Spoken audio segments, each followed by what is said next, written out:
Itago mo na lang ako sa pangalang Makoy, 62 taong gulang sa kasalukuyan. Ang kwentong aking ibabahagi ay hango sa tunay kong karanasan noong 26 anyos lamang ako.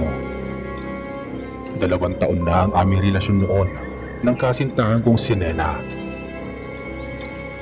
Matatag ang aming relasyon ni Nena sa kabila ng mga pagsubok na pinagdaanan namin bilang magkasintahan. Hindi sa pagbubuhat ng sarili kong bangko, medyo lapitin talaga ako ng mga babae. Hindi naman ako ganun kagwapo, pero malakas daw ang aking apil sa babae. At sabi pa nila, pamatay daw ang aking killer smile na minana ko naman sa aking ama.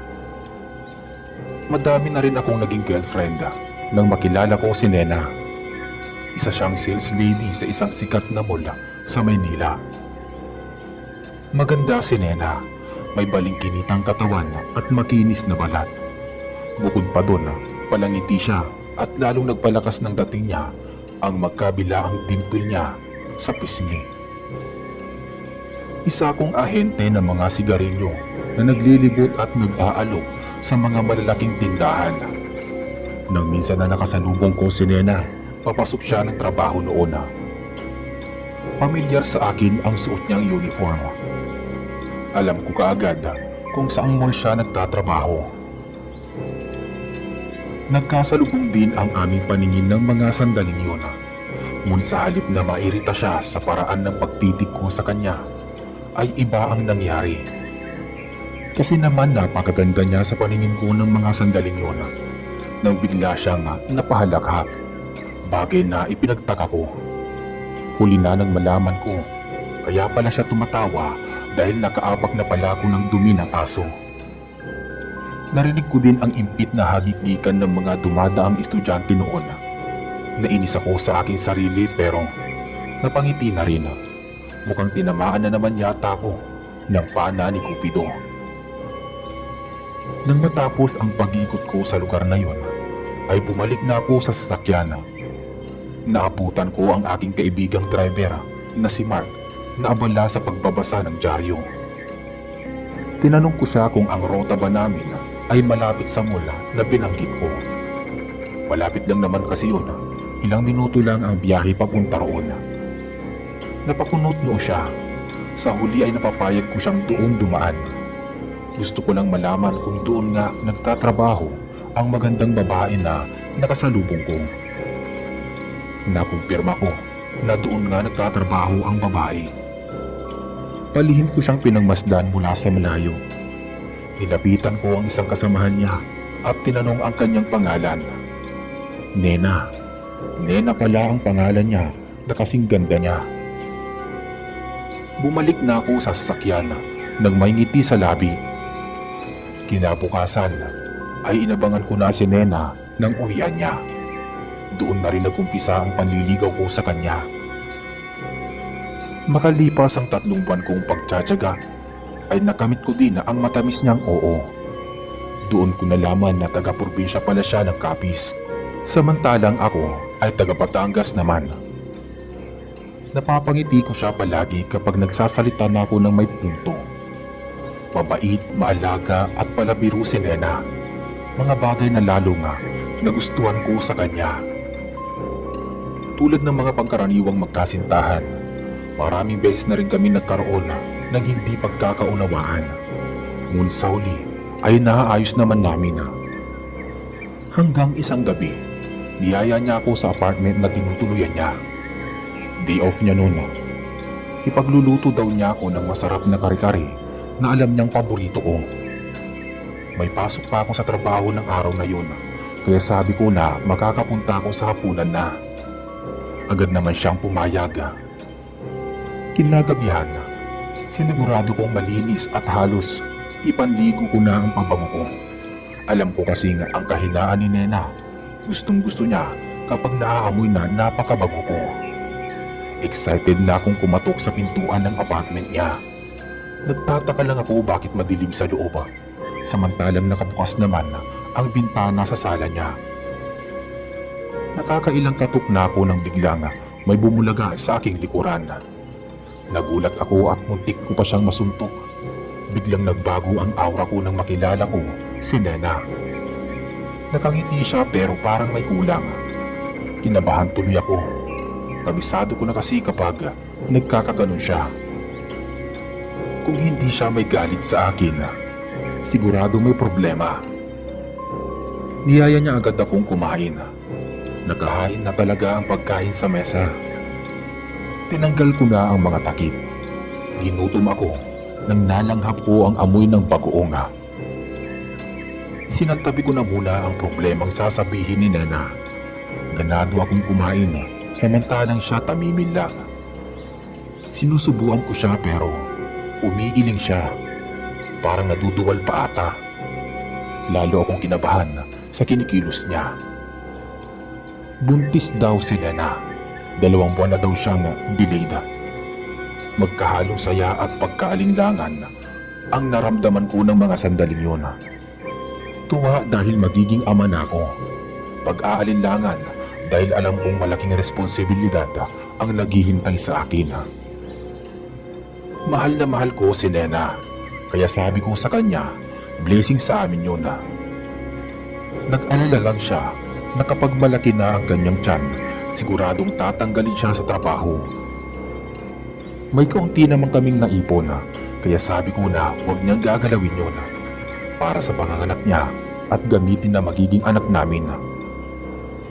Hanggang sa 3 buwan ng kanyang pagbubuntis, nahirapan na siya sa paglilihi. Panay absent na siya dahil sa sama ng pakiramdam. Sa huli, napilitan siyang mag-resign. Sabi ko ako na ang bahala, basta alagaan lang niya ang kanyang sarili at ang magiging anak namin. Nagdoble kayod ako para matustusan ang aming pang-araw-araw. Nagtatabi din kami kapag may sobra. Hanggang isang araw, 5 buwan na ang kanyang tiyan noon. Niyaya niya akong umuwi na sa kanyang probinsya sa Capiz. Napatulala ako at hindi agad nakasagot. Sa totoo lang, nahihirapan na rin ako sa pang-araw-araw naming gastusin. Pero tinitiis ko lahat basta magkasama lang kami. Pinapili ako ni Nena. Pwede naman daw na ihatid ko lang silang mag-ina sa probinsya. Tapos bumalik lang ako sa Maynila para magtrabaho. O kaya mag-resign na ako sa trabaho at sa probinsya na lang nila ako maghahanap ng mapapasukan. Sa huli, napagdesisyonan namin na ihahatid ko na lang silang mag-ina sa Capiz. Ayoko mag-resign na, walang kasiguraduhan na kung makakapasok ba ako kaagad ng trabaho sa kanila. Kaya inihanda na niya ang lahat ng dadalhin. 1 linggo lang akong nagpaalam sa trabaho para siya ihatid sa kanila. Sakay ng bus papuntang Capiz, pang-3 upuan na ang aming kinuha para maging komportable si Nena.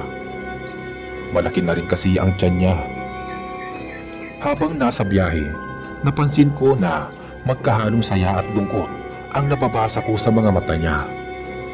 Masaya siya dahil sa wakas, sa 5 taong nakalipas, simula nang umalis siya sa kanila, ay makikita na rin niya ang kanyang pamilya. Malungkot dahil uuwi siyang buntis. Tiyak na magagalit ang kanyang ama at pag-uusapan siya ng mga tao. Pero sabi ko sa kanya, matatanggap din ng mga magulang niya ang lahat. Lalo pa, hindi naman siya mag-isang uuwi. Kasama naman niya ako at paninindigan ko naman sila ng anak namin. Habang inaalo-alo ko si Nena, may iba akong nararamdaman. Yung pakiramdam na kahit nakatalikod ka, may mga matang matatalim na nakatitig sa'yo. Bumelo lang ako at hindi nagpahalata. Pinagpatuloy ko lang ang paghagod sa likod ni Nena. Napatingin ako sa bintana. Nakasarado ang bintana sa tapat ni Nena. Kitang-kita ko na may babaeng nakaupo sa kanang bahagi ng bus. Nasa 50 na siguro ang edad nito. Sa bandang kaliwa kasi, ang upuan namin ni Nena. Nanlilisik ang mga mata ng babae at titig na titig ito sa tiyan ng isa pang buntis. Nasa huli ang upuan niya ang buntis na yun. Para itong aswang natakam na takam. panay lingon nito sa buntis. Kinabahan ako para sa babaeng tulog na tulog noon. Maganda ang babaeng buntis, maputi at makinis. Hindi naman sa may iba akong iniisip sa kanya. Halata naman na nagmula siya sa mayamang pamilya. Naglalaro sa 6 o 7 buwan ang dinadala ng babae. Masigit na malaki kumpara sa tiyan ni Nena na 5 buwan pa lang. Bigla tuloy akong kinabahan ng mga sandaling yun. Sa totoo lang, hindi ako naniniwala sa mga aswang kahit nung bata pa ako. Pero nang makita ko ang babae, naalala ko ang mga kwento ng mga matatanda sa baryo namin noon. Ang mga aswang daw ay magaling magpanggap bilang tao at paborito nilang aswangin ang mga buntis dahil napakabango sa pang-amoy nila ang amoy ng sanggola sa sinapupunan ng sinumang buntis. Pasimple kong nilingon ulit ang babae. Napakisunat ako sa aking kinauupuan. Noon ko lang napuna na maputla ang kulay niya. Maitim ang talukap ng mga mata at ang bibig niya ay kakaiba ang laki. Nakikinita ko tuloy kung paano nito kinakain ang mga nabibiktima. Natigil lang ako sa pag-iisip nang biglang nagsalita si Nena. Tumayong ito ng bahagya at sinilip ang babae sa bandang likod. Huling-huli ko ang mata ng pinaghihinalaan kong aswang na napalunok ng sariling laway ito. Nang malantad sa paningin niya ang malaki na ring tiyan ni Nena. Hinila ko pabalik sa upuan si Nena. Nakaramdam ako ng inis kung bakit niya ginawa yon. Nagulat ako nang tanungin niya ako kung bakit daw panay lingon ko sa likod. Iba tuloy ang nasa isip niya. Kilala ko siya, may pagkasilosa minsan. Umayos na ako sa pagkakaupo at itinuon ang paningin sa unahan. Nakikita ko na padilim na pala nang makarinig ako ng sunod-sunod na kulog. Kasunod ay pagkidlat sa kalangitan. Uulan pa yata na lalong nagpakaba sa akin. Mag-aalas 7 na ng gabi nang huminto ang driver sa isang karinderya. Nasa alangaling lugar yun. Wala akong nakitang kabahayan malapit sa karinderya. Malaki ang karinderya. May mga bumbilya sa labas nito. Malamlam nga lang ang liwanag. Umihip na ang malamig na hangin. Kasunod ay pagpatak ng ulan.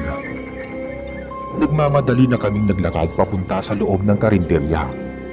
Nalimunan ko na kasunod pala namin ang isa pang babaeng buntis. Tansya ko, nasa 35 taong gulang na ito. Paika-ika na itong maglakad at ang nakapagwindang pa sa akin, nakita kong nasa bandang likuran niya ang babaeng pinaghihinalaan kong aswang. Sa bandang gitna ng karinderya kami naupo ni Nena. Napakunotlo ako kung bakit dire-diretso ang babaeng pinaghihinalaan kong aswang. Sa pinaka-counter ng karinderya. Ilang sandali pa, may isang lalaki lumapit sa babae. Ang edad nito ay nasa 30 at may dala-dala itong isang mangkok na umuusok pa ang ibabaw. May ibinulong dito ang babae kaya napatingin ito sa gawin ng babaeng buntis na kasabay namin. Pagkatapos, nakita ko na lang na palapit na ang lalaki sa kinauupuan ng babaeng buntis. Kung makipag-usap siya sa mga tauhan ng karinderya, ay parang kilalang-kilala siya ng mga ito. Hindi ko siya nilubayan ng tingin. Nakita ko na nakasimangot na si Nena. Marahil napapansin na naman niya ang kinikilos ko. Nang hindi na siya nakatiis, naalarma ako nang biglang tumayo si Nena. Dire-diretso itong lumabas pabalik sa bus. Pinabalot ko na lang ang aming order sa isang waiter. Nagulat ako nang ang nag-abot sa akin ng pinabalot kong pagkain ay ang babaeng pinaghihinalaan kong aswang. Isinantabi ko na lang muna ang isiping iyon. Ang kaugnayan ng babae, ano kaya doon sa karinderya? Siya kaya ang may-ari? Umiiyak na si Nena nang maabutan ko. Pinagtitinginan na kami ng ibang pasahero. Sa kauna-unahang pagkakataon ay sumigaw siya at tinanong sa akin kung kaano-ano ko daw ba ang babae. Gusto ko nang matunaw sa kahihiyan. Masasamang tingin ang ipinupukol sa akin ng ibang pasahero. Iniisip siguro nila na may kasama na nga akong buntis, tapos nagagawa ko pang mambabae. Napasabunot na lang ako sa ulo, at sa muli kong pagtingin sa unahan ng bus, nakita ko ang babaeng pinaghihinalaan kong aswang. Kakaakyat lang nito sa bus. Kasunod nito ang lalaking nakita ko sa loob ng karinderya. Ito din ang lalaking may dalang isang mangkok na sabaw na ibinigay sa buntis na babae. Tumalim ang mga tingin sa akin ni Nena. Pinagsisilosan pa yata ni Nena ang aswang. Kung alam lang sana niya ang totoo, at lalo pa akong kinabahan nang tumapat sa amin ang babae, ay bigla itong tinawag ni Nena. Huminto naman sa paghakbang ang babae. Dahan-dahan itong lumingon kay Nena na para bang walang ibang tao sa paligid. Mumisi ito ng nakakaloko hanggang sa ang paningin nito ay bumaba sa tiyan ni Nena. Parating na rin ang babaeng buntis, kaya napilitan na humakbang ang babaeng pinaghihinalaan kong aswang.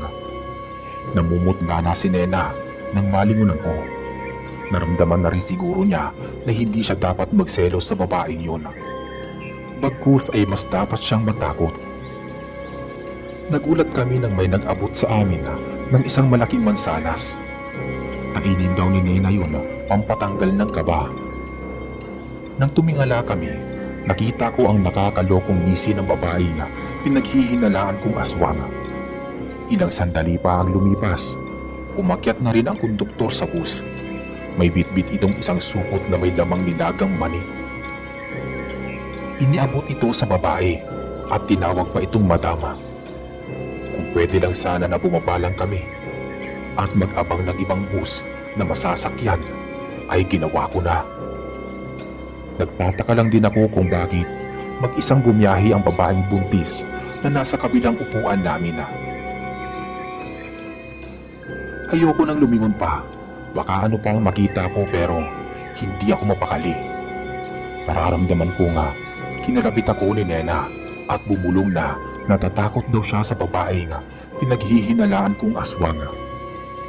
Iniharang ko ang katawan ko sa katawan ni Nena para hindi na siya masilip ng babae.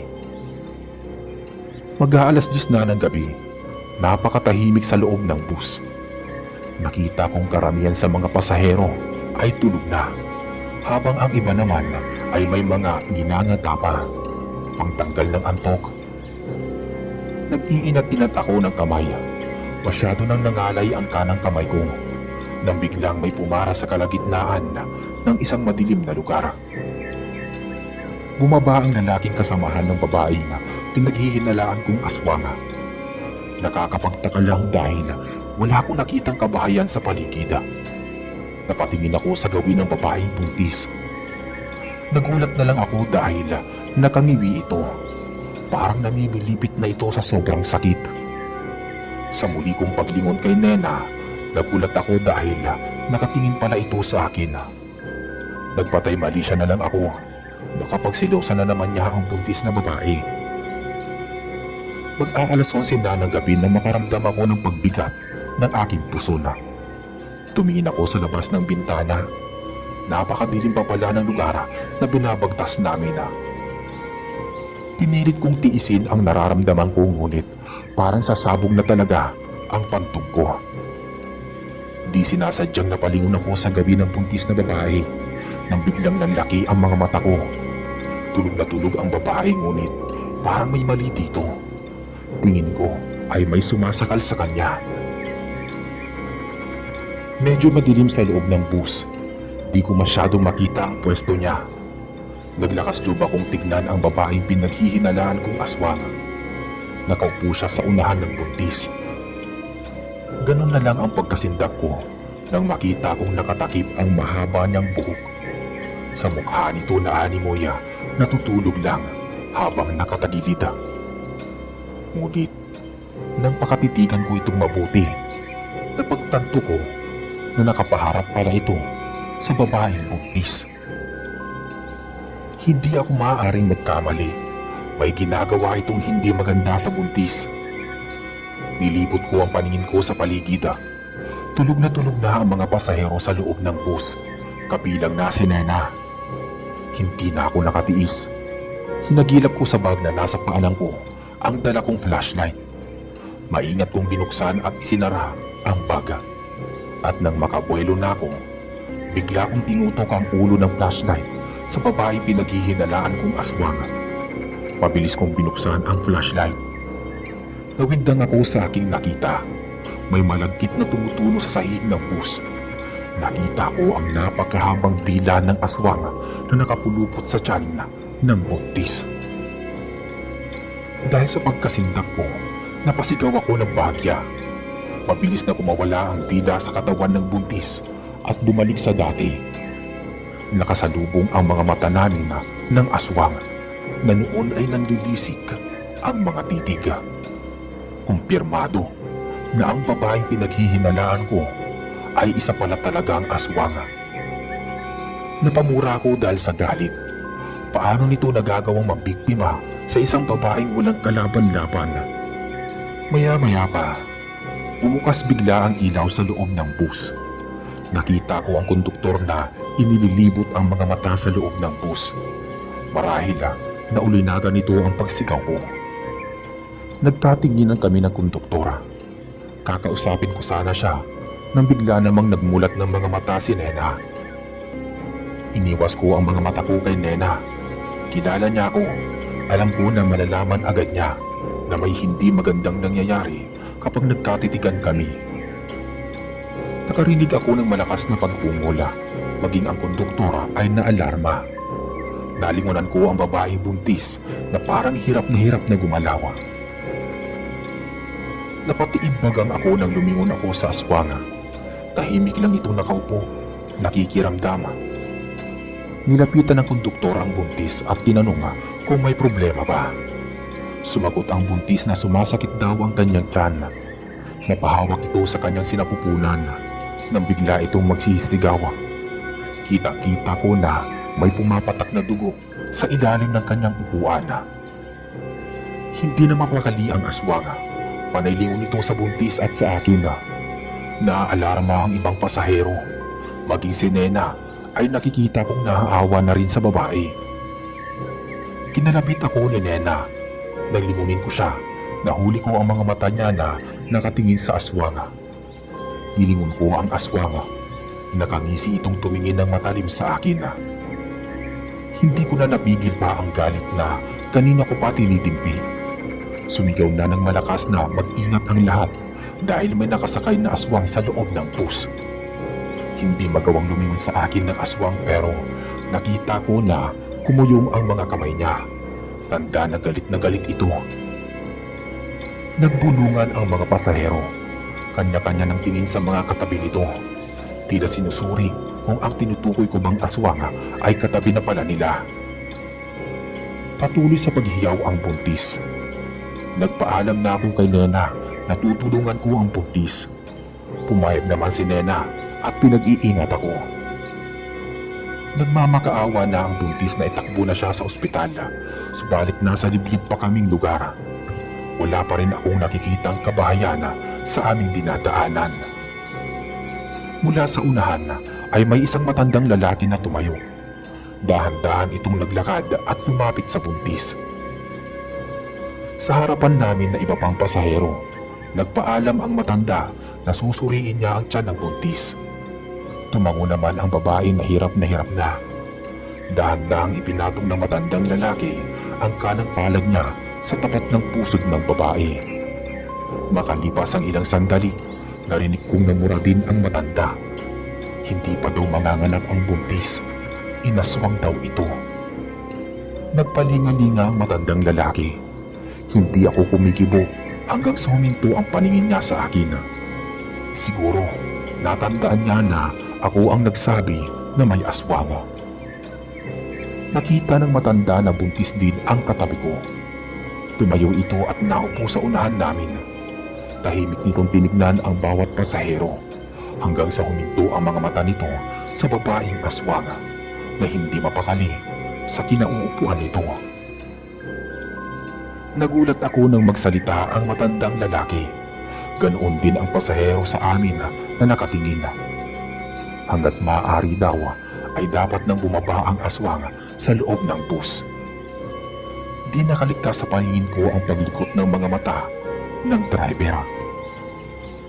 Panay tingin din nito sa babaeng aswang na noon ay nakatingin sa labas ng bintana. Lalong natakot ang mga pasahero. Panay hiyaw pa rin ng babaeng buntis. Awang-awa na ako sa kanya. Naalala ko ang kapatid kong babae na namatay sa panganganak. Gustong-gusto ko nang kumprontahin ng aswang na 2 tipa lang ang layo sa amin. Pagdating daw sa susunod na bayan ay may ospital na pwede daw doon ibaba ang buntis. Nanindigan ang matandang lalaki na hindi doktor ang makakapagpagaling sa buntis. May pinainom daw sa buntis na hindi dapat nitong ininom. Naalala ko ang isang mangkok na sabaw na ibinigay ng tauhan ng aswang sa karinderya nito. Mula sa upuan ng matandang lalaki, may kinuha ito sa kanyang bag. Pagkatapos ay bumalik ito sa upuan ng buntis. May ibinigay itong isang kulay pulang tela. Ikabit daw ito sa damit ng bandang pusod ng babae. Dahil hirap nang kumilos ang babae buntis, nagboluntaryo na ako mismo ang magkabit. Hindi na pinatay ng konduktor ang ilaw sa bus. Kumalma na ang sakit ng tiyan na nararamdaman ng buntis. Samantala, inoobserbahan ko ang babaeng aswang. Hindi na nito magawang lumingon sa akin dahil nakabukas naman ang ilaw at marami pang gising sa mga pasahero. Nakaramdam ako ng labis na antok. Pakiramdam ko hinihila na ang mga mata ko para pumikit. Naramdaman ko pa nga mahinang paghaplos ni Nena sa aking ulo. Unti-unti nang nilamon ng karimlan ang kamalayan ko. Naalimpungatan na lang ako na parang nagkakagulo sa paligid. Mabilis ako napaupo at hinagilap ng mga mata ko si Nena. Wala si Nena sa tabi ko. Nanlaki ang mga mata ko nang pinagkakaguluhan ng mga pasahero ang buntis. Nandun din si Nena. Hinihimas nito ang ulo ng babaeng buntis. Tuluyan ng dinugo ang babae. Nakita ko maraming dugo sa ilalim ng upuan nito.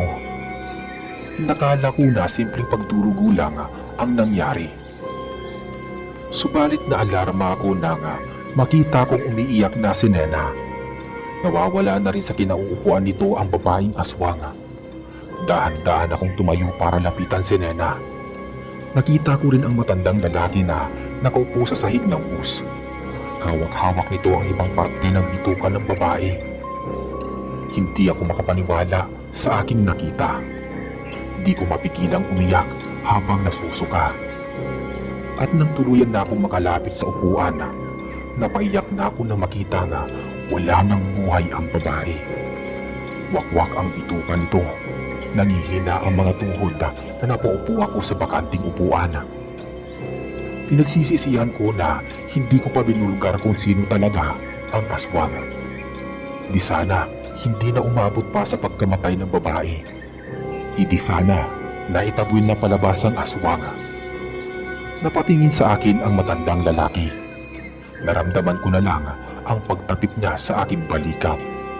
At nang tumayo at makalapit siya sa akin, pinulungan niya ako na habang buhay ko daw dadalhin sa konsensya ko ang nangyari. Dugo ang lumapit sa akin si Nena. Nakatingin din ito sa akin na para bang nagtatanong. Dahan-dahan kong niyuko ang aking ulo.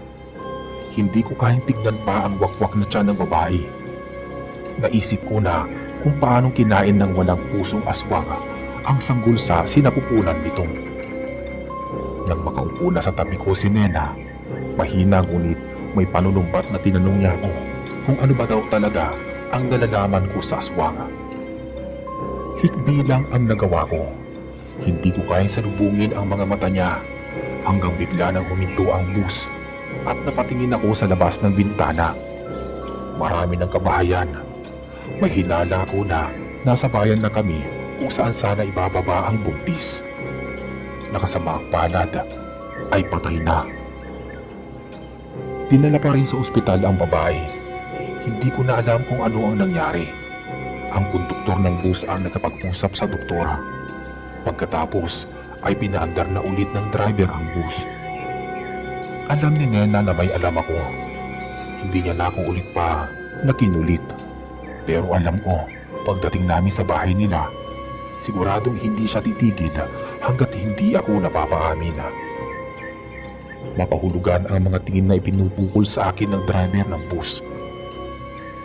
Nasa tapat na kami ng isang waiting shed.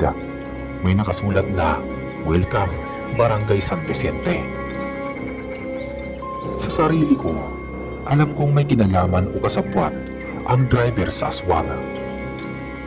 Samantala, hindi makapaniwala ang pamilya ni Nena nang makita siyang buntis. Natural lang na magalit lang ang kanyang mga magulang, ngunit nang mahalata ng mga ito na para bang matamlay kami at may dinadalang problema, tinanong si Nena ng kanyang ina kung may nangyari bang hindi maganda. Nasindak din ang pamilya ni Nena nang ikuwento namin ang nangyari sa babaeng buntis. Pasalamat na lang daw at hindi si Nena ang naging biktima. Nagulat kami nang marinig namin mula sa kanyang ama na maraming buntis na ang naging biktima sa bus. May hinala daw ang mga tao sa bayan na magkamag-anak ang aswang at ang driver ng bus. Hindi lang matukoy kung aling bus ang pinagmamaneho ng driver dahil palipat-lipat daw ito. Kumalat din daw ang balita sa buong bayan at karatig bayan na ginagawang alay ang mga sanggol na malapit nang ipinanganak at isang malaking kulto daw na mga aswang ang nagasik ng lagima. At mga pasahero daw ng bus ang target ng mga ito. Ang mga bakasyonista na galing sa Maynila ang puntirya ng mga aswang dahil wala pang alam sa balita, kaya madalas silang mabiktima. Bago pa daw makasakay ang mga pasahero sa terminal, pinipili daw ng aswang kung aling bus na nakasabot nila ang may sakay na buntis. Naisip ko lang, kung nagkataon pala na walang ibang buntis na pasahero na sinakyan nila, siguradong si Nena ang naging biktima ng aswang. Tulad ng inaasahan ko, kinulit nga ako ni Nena, kaya napilitan akong ikuwento ang aking mga nakita sa loob ng bus. Napaikbi si Nena, matinding awa ang naramdaman niya para sa mag-inang namatay. Humingi siya ng pasensya dahil kung hindi sana niya pinagsilosa ng aswang, di sana nabantayan ko ang mag-ina. At ang kilos ng aswang. Ipinagdasal naming dalawa na sana matahimik ang kaluluwa ng babae at mabigyan ng katarungan ang nangyari sa kanilang mag-ina. Dahil hindi matahimik ang kalooban naming dalawa, napagdesisyonan namin na kinabukasan na i-report sa mga pulis ang mga nakita ko sa loob ng bus at ang pagkakakilanlan ng aswang at ang kaugnayan nito sa karinderyang kinainan namin. Makalipas ang isang linggo, umiiyak na akong nagpaalam kay Nena. Hindi ako nagpahatid sa terminal pa. Lalo lang kami malulungkot pareho. Ang biyanang kong lalaki na lang ang naghatid sa akin. Habang sakay ng tricycle papuntang terminal, nasa loob ako ng tricycle habang ang aking biyanan naman ay nasa backride ng driver. Napatingin ako sa unahan. May isang babaeng pumara na parang pamilyar sa akin. Dahil mag-isa lang ako sa loob, tumabi ang babae sa upuan ko. Titig na titig sa akin ang babae. Nakasuot ito ng puting-puting damit na uniform ng isang nurse. Halos pigilin ko ang aking paghinga. Nanginginig ang aking mga kamay. May gusto kong gawin sa walang pusong babae na katabi ko. Hindi ako mapakali. Ramdam ko nga nakatingin siya sa akin. Nang hindi na ako makatiis, naglakas loob na akong tumingin sa babaeng katabi ko. Nanlaki ang mga mata ko nang makita ko nga inilabas niya ang mahaba niyang dila. Walang pag-aalinlangan na idinikit niya sa pisngi ko ang mahaba niyang dila. Ang natitirang takot sa puso ko ay napalitan ng matinding galit. Naalala ko ang ginawa nito sa buntis at sa sanggol na nasa sinapupunan nito. Nagpagewang-gewang ang tricycle nang mahigpit kong hinawakan ang mahaba nitong dila. Naalala ko ang pang-iinis nito sa akin sa bus at ang karumal-dumal na ginawa nito. Isa pala itong nurse na dapat nagliligtas ng buhay, hindi dapat pumapatay. Dahil sa higpit ng pagkakahawa ko sa mahaba at malagkit nitong dila, napaigik na ito sa sobrang sakit. Napapasilip na ang biyanan ko sa loob ng tricycle. Lumabas na ang mga litid ng aswang sa noo at sa liig nito. Nakita ko ang pagkahaba ng kuko nito sa kamay. Hindi ko na binigyan ng pagkakataon na makatakas ang aswang upang makapaghiganti man lang sa ginawa nito at mabawasan ang bigat na dinadala ko sa aking konsensya. Nagpambuno kami sa loob. Malakas ang aswang, mas doble ang lakas kaysa sa pangkaraniwang lakas ng isang tao. Biglang inihinto ng driver ang tricycle. Gulat na gulat ito nang makitang hawak-hawak ko ang mahabang tila ng galit na aswang. Nanlaki ang mga mata ng biyanang ko nang makita ang itsura namin sa loob. May mga tricycle na ring pinara ang driver hanggang sa nanlaki ang mga mata ng aswang nang makita ang isang matalim na gunting na hawak-hawak ng tricycle driver. Nagkagulo na ang mga tao sa labas. May sumisigaw na nahuli na ang aswang. Naramdaman ko na lang ang pagpatak ng sariwang dugo ng dila ng aswang sa pantalong ko. Tumirik ang mga mata ng aswang. Putol na ang dila nito. Hinablot na ako palabas ng biyanang ko, samantalang ang aswang naman ay pinagtulungang ilabas ng mga tao sa kalsada at pinahiga ito at itinali ang mga kamay at paa. Dumating na ang mga pulis. Nakita kong sinakay na sa mobil nila ang aswang na sa tingin ko ay naghihingalo na. Nakahinga na ako ng maluwag. Inakbayan na ako ng biyanang ko at sumunod na kami sa presinto para magbigay ng salaysay. Makalipas ang ilang sandali, pagkagaling sa presinto ay nagpaalam na ako sa aking biyanan. Nagawa ko ring umiti kahit papaano. Bawasan na ang mga salot na pumapatay sa mga kawawang biktima. Makalipas ang isang buwan, ibinalita sa akin ni Lena na sunod-sunod na raw na nahuli ang mga aswang. Maging ang 5 driver ng bus papuntang Capiz ay nahuli din. Naglabasan daw ang mga pamilya ng mga ibang nabiktima ng mga kultong aswang. Nagsalipwersa daw ang kapulisan, ang mga sundalo upang tugisin ang pinuno ng kulto, na ayon sa balita ay mas mataas na katungkulan daw sa gobyerno. Habang nasa trabaho ako, nagdasal ako na sana mahuli na ang lahat ng masasamang elemento na naghahasik ng lagim sa Capiz. 1 taon ang lumipas. Muli, sakay ako ng bus pauwi ng Capiz para sunduin na ang aking mag-iina. Magaan na ang loob ko at panatag na naupo na lang dahil alam ko na nalipol na ng tuluyan ang mga aswang.